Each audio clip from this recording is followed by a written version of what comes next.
In the depths of space, humanity had always wondered if we were alone. Turns out we weren't, and our first contact with the Galactic Council didn't go quite the way anyone expected. They came to Earth in their gleaming ships, not with peace offerings, but with demands and thinly veiled threats. You see, they'd been watching us for centuries, calling us primitives, barbarians, a species too violent to join their precious civilization. That's why they felt so confident when they gave us their ultimatum: submit to their authority or face complete isolation from interstellar trade and travel. They thought we'd bow down, grateful for the chance to join their ranks. What they didn't count on was good old human stubbornness and our tendency to unite in the face of external threats.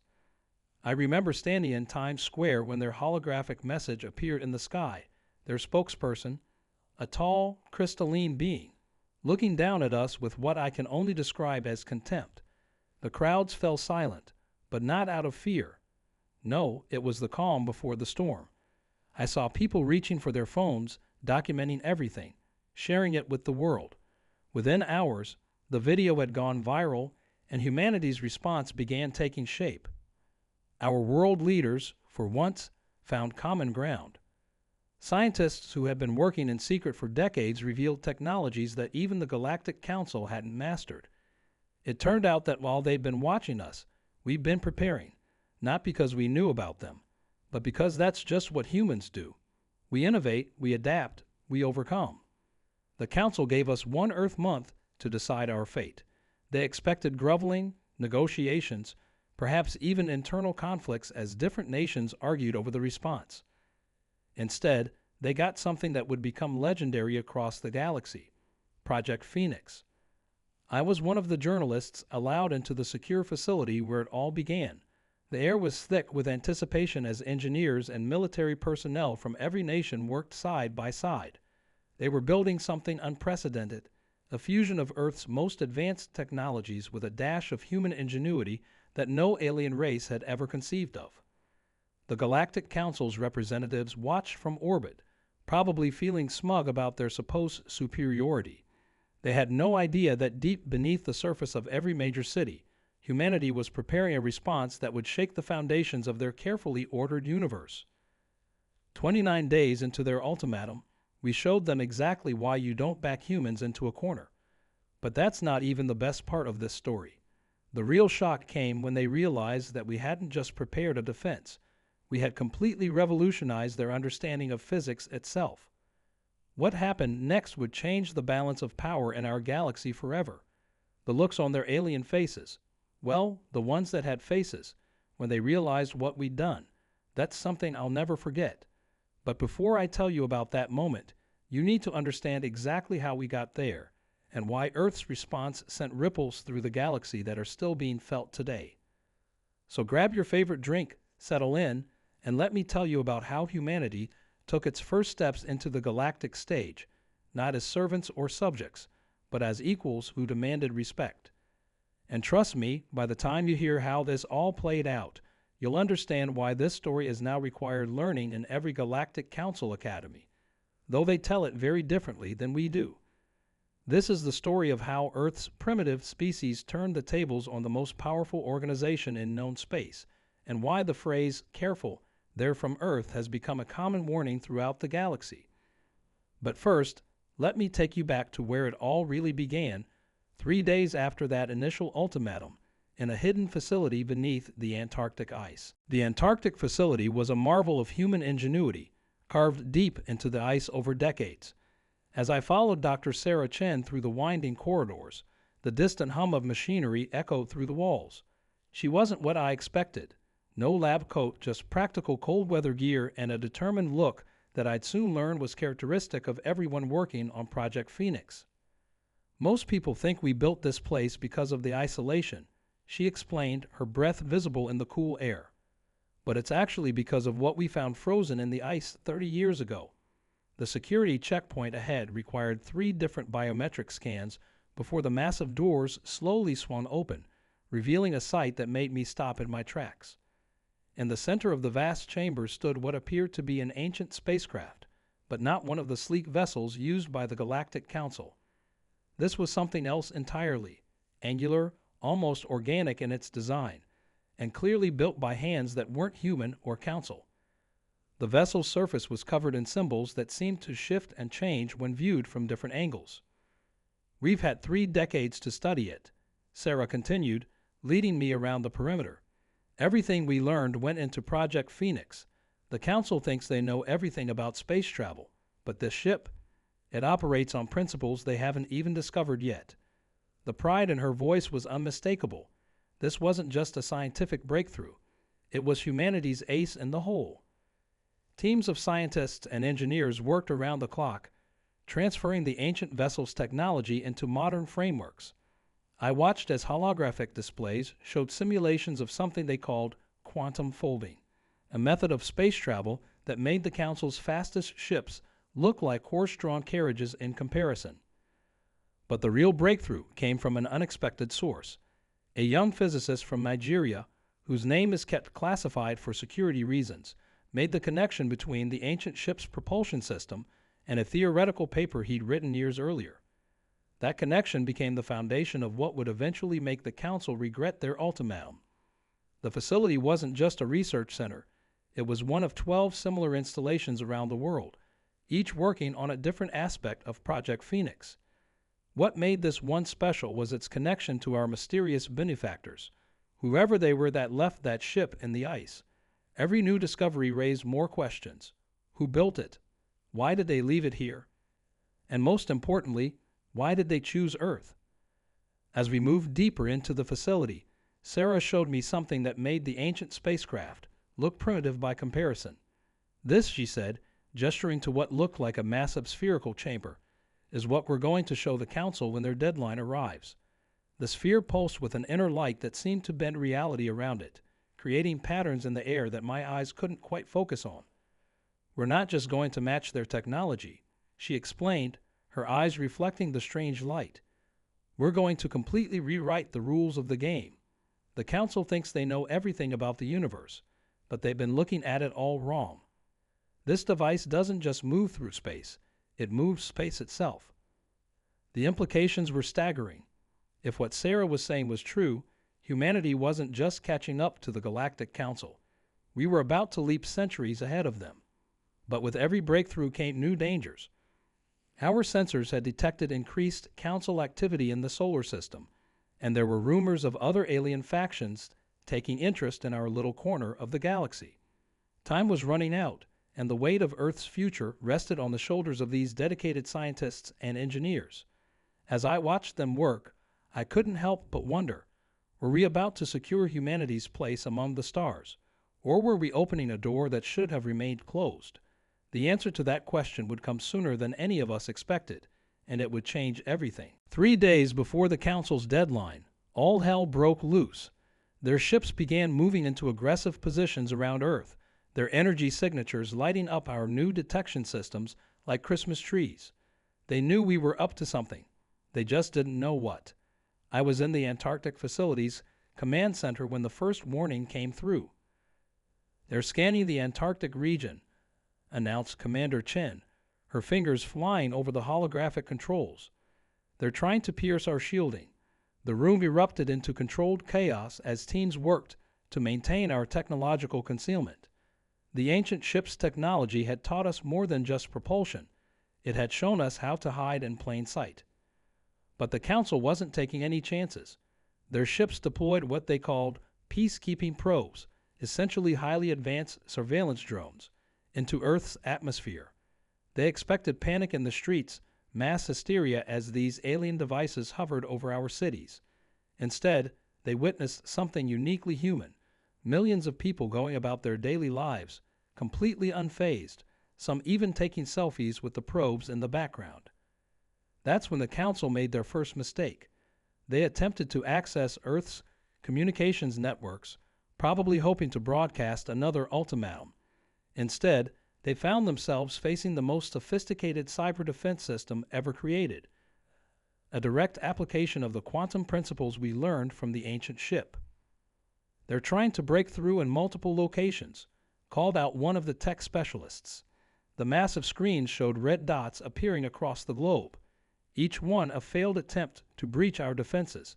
The Council's frustration was almost palpable. They'd expected to find a primitive species scrambling to respond to their superior technology. Instead, they found themselves locked out of systems they didn't even understand.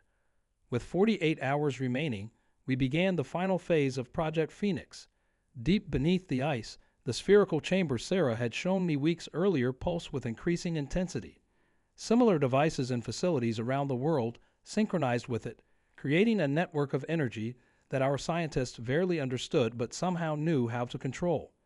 The Council's second mistake came when they detected these energy signatures.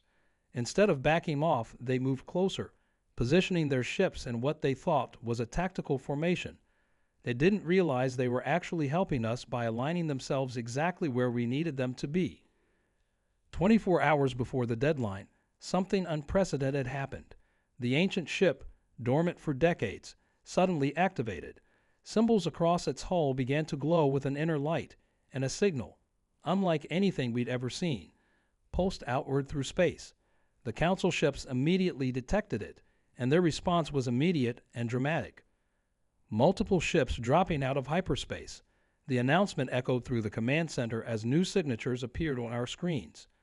But these weren't Council vessels. They were something else entirely. Ships that looked remarkably similar to the one we'd found in the ice were taking up positions around Earth, effectively boxing in the Council fleet. The tension in orbit was mirrored in the facility below. We were witnessing something that went far beyond our conflict with the Council. This was the revelation of a power that had been watching, waiting, and perhaps guiding us all along. As the unknown ships held their positions, a message was transmitted simultaneously to every screen on Earth and every Council vessel in orbit. The symbols were identical to those on our ancient ship, but now we could read them. The message was brief, but its implications were staggering. Before anyone could react, the spherical chambers in our facilities worldwide reached full power, creating a field of energy that enveloped the entire planet. The Council ships' sensors went crazy, their weapon systems automatically powering down as if they'd encountered something their builders had programmed them never to challenge. In that moment, standing in the command center beneath the Antarctic ice, watching events unfold that would reshape the galaxy's power structure, I realized we were seconds away from discovering why that ship had really been left for us to find. The truth about humanity's place in the cosmos was about to be revealed, and not even the Galactic Council was prepared for what came next. The message that appeared before us wasn't just a greeting or a warning. It was a revelation. The ancient civilization that left us their ship, who we'd started calling the predecessors, hadn't chosen Earth by accident. They'd been testing civilizations across the galaxy for millennia, leaving similar ships as technological breadcrumbs. But Earth was different. We were the first species to not only master their technology, but to improve upon it. The Council's representatives, their holographic forms now projecting into our command center, couldn't hide their shock as the truth unfolded. Their entire civilization, their supposed technological superiority, was built on carefully controlled advancements. The Council itself was just another test, another experiment by the predecessors. While they'd been handed their technology piece by piece, humanity had taken a quantum leap forward through sheer determination and ingenuity. Your species was never meant to be contained. The predecessors' message continued, their symbols translating in real time. You were meant to break free. The implications hit everyone in the room like a physical force. We weren't just fighting for Earth's independence. We'd unknowingly become part of a galaxy-wide plan to break the Council's artificial control over technological advancement. But then came the twist nobody saw coming. The spherical chambers we built, thinking we were merely copying predecessor technology, began to resonate with something deep within Earth's core. Ancient devices buried beneath our planet's crust long before humans walked upright, awakened one by one. Earth itself had been engineered, transformed into a key that could unlock something far beyond our comprehension. Commander Chen's voice cut through the stunned silence. We're detecting massive energy signatures, unlike anything we've ever seen. They're coming from inside Earth. The holographic displays showed a network of energy lines crisscrossing our planet, connecting points that corresponded perfectly with Earth's most ancient archaeological sites. The Council ships, still held at bay by the predecessor vessels, began detecting similar energy signatures emanating from hundreds of worlds across the galaxy. Each planet had its own version of Earth's awakening technology, but all had remained dormant, waiting for the species that could unlock the first key, waiting for humanity. As the energy patterns grew stronger, a new message appeared, this time encoded in the very fabric of space-time itself. The predecessors hadn't just left us their technology, they'd left us their legacy. Earth wasn't just another world in their experiment. It was the final piece in a puzzle that spanned millions of years and countless civilizations. The Council representatives, their earlier arrogance completely evaporated, watched in disbelief as humanity stood on the brink of inheriting technologies and knowledge that they'd never even dreamed existed. But with this revelation came a choice, one that would determine not just Earth's fate, but the future of every species in the galaxy. The predecessor ships moved into a formation around Earth that exactly mirrored the pattern of energy emerging from our planet. The ancient ship in our facility began to pulse in sync with them, its symbols now burning so bright they were almost impossible to look at. Whatever was about to happen would reshape the galaxy forever. But first, humanity had to make a decision that no one was prepared for. Sarah stepped forward, her eyes fixed on the data streaming across our screens. "This isn't just about Earth anymore," she said, her voice barely above a whisper. "We're about to change everything. The choice before us was clear, but its consequences were anything but. As the energy continued to build, we had mere minutes to decide whether to embrace the predecessor's plan or forge our own path, and neither option guaranteed our survival. The choice before us seemed impossible at first: activate the full network of predecessor technology and fundamentally alter the balance of power in the galaxy, or forge our own path forward. In that moment, humanity did what it does best. We chose option 3. Commander Chen, her hands steady on the controls, initiated a sequence that nobody had programmed, one that came from pure human intuition. "We're not going to just accept their plan or reject it," she announced, her voice carrying across the now silent command center. "We're going to adapt it." The energy patterns flowing from Earth's core shifted, responding to our modified commands. The predecessor ships in orbit seemed to pause, as if uncertain how to respond to this unprecedented action. What happened next would be debated in scientific circles for decades to come. The network of ancient technology, designed to centralize power across the galaxy, instead began to redistribute it. Each planet's dormant systems activated in sequence, but instead of linking to a central control point as the predecessors had intended, they formed an interconnected web of independent nodes. The Council representatives watched in amazement as their own worlds lit up with long-dormant energy signatures.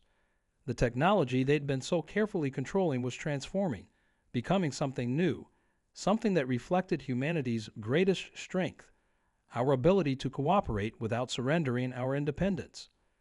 "Look at the pattern," Sarah exclaimed, pointing to the holographic display. The energy web wasn't just connecting planets. It was creating a new type of space-time architecture. Worlds that once took years to reach were now potentially accessible in days. But unlike the predecessor's original design, no single species could control this network. It required cooperation, negotiation, and mutual respect. The Council ship's weapons systems came back online, but instead of resuming their threatening stance, they powered down voluntarily. Their representatives, finally understanding the true scale of what was happening, made an unprecedented announcement. The Galactic Council would dissolve and reform as the Galactic Alliance, with Earth as a founding member. But the real surprise came from the ancient ship in our facility.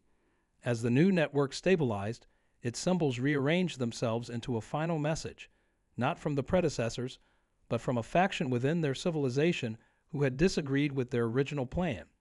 They had seeded the galaxy with their technology not to create a controlled experiment, but to ensure that when the right species came along, one that could think beyond simple power dynamics, the galaxy would have a chance at true cooperation. The energy web pulsed one final time, and in that moment, every species connected to it received a gift: access to their own world's complete technological history, free from the artificial restrictions the Council had imposed. But this knowledge came with an encoded warning: power corrupts, but shared power can build bridges. As the dust settled and the initial chaos of this transformation began to calm, humanity found itself in an unexpected position. We weren't the rulers of the galaxy, nor were we subjects of a greater power. Instead, we had become something far more important: innovators, mediators, the species that showed the galaxy a different way forward. Commander Chen turned to me with a slight smile. "You know what this means, right? Every science fiction writer who ever imagined humanity uniting the galaxy got it wrong. We didn't do it through conquest or superior technology. We did it by being stubbornly, uniquely human." As I stand here now, watching ships from a dozen different species working together to establish the first joint exploration fleet, I can't help but think she was right. Earth's revenge against the Council wasn't about winning a war or proving our superiority. It was about showing the galaxy that there's always another way, a human way, to solve a problem. And that ancient ship that started it all, it still sits in its chamber beneath the Antarctic ice, its symbols now dark, its purpose fulfilled. But sometimes, late at night, they say its systems still pulse faintly, as if reminding us that every end is just another beginning. It's been 6 months since that day beneath the Antarctic ice, and the galaxy has changed in ways none of us could have imagined. The newly formed Galactic Alliance headquarters, built in orbit around Earth, has become a symbol of what's possible when different species work together. Ships from across the galaxy come and go through the quantum network we helped create, their crews learning to navigate not just space, but the complexities of interspecies cooperation. Sarah Chen, now heading Earth's Division of Interstellar Research, still spends most of her time studying the ancient ship. "Every day we learn something new," she told me during my last visit to the facility. But the most valuable lessons aren't about technology. They're about understanding why the predecessors chose us. They saw something in humanity that even we didn't see in ourselves. The Council species, freed from their self-imposed restrictions, have undergone their own renaissance. Their worlds are flourishing with rediscovered technologies, but this time with a crucial difference. Everything is shared, discussed, and improved upon through collaboration. The fear and control that once defined galactic politics has been replaced by a spirit of mutual discovery. Perhaps the most surprising outcome has been the emergence of what we now call fusion innovations, new technologies born from the combination of different species' approaches to science. Human creativity, mixed with the methodical precision of former Council races, has led to breakthroughs that neither group could have achieved alone. The warning left by the predecessor rebels has become the foundation of the Alliance's core principles. Power shared is power multiplied. Every major decision requiring the network's full potential needs consensus from at least 3 different species. It's not always efficient, but it ensures that no single civilization can dominate the others.